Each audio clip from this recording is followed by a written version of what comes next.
Now to Victor Teo in Singapore, who's a political scientist and Indo-Pacific Affairs analyst. Welcome back to the programme, Victor. Now, Trump says he'll sanction anyone who does business with Tehran or help it evade these sanctions. How difficult is the position now for countries that have economic ties with Iran but also depend on the US?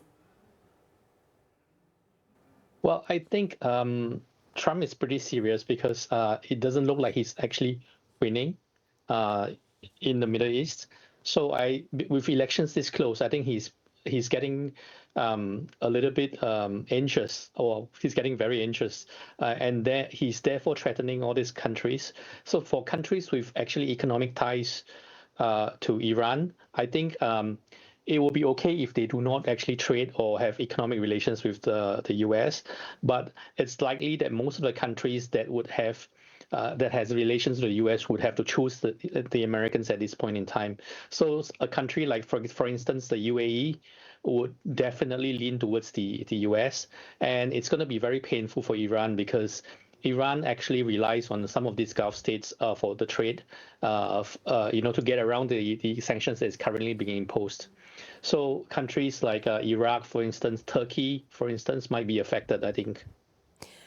So how much leverage does Iran actually have over its neighbours, particularly when it comes to energy and trade routes? We know that it's currently running the Strait of Hormuz.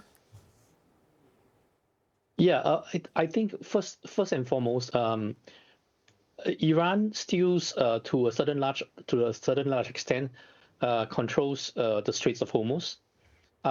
So Iran is actually in talks with Oman, and I think this is why President Trump is actually very angry, because Oman is considered to be one of the US alliance partners.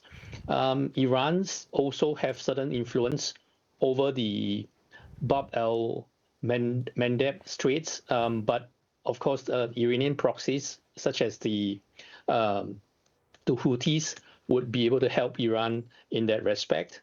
So the only trade corridor, I suppose, that will be open up to Iran if the maritime corridors are closed and the Gulf Straits refuses to help Iran will be the land borders via Pakistan and Central Asia.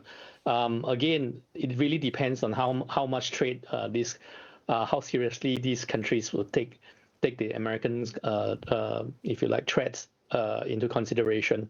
But I think by and large, Iran is going to be squeezed further, and Iran is capable of, if you like, disrupting the energy trade along the maritime routes, for sure. Victor Teo in Singapore, thank you very much for speaking to us.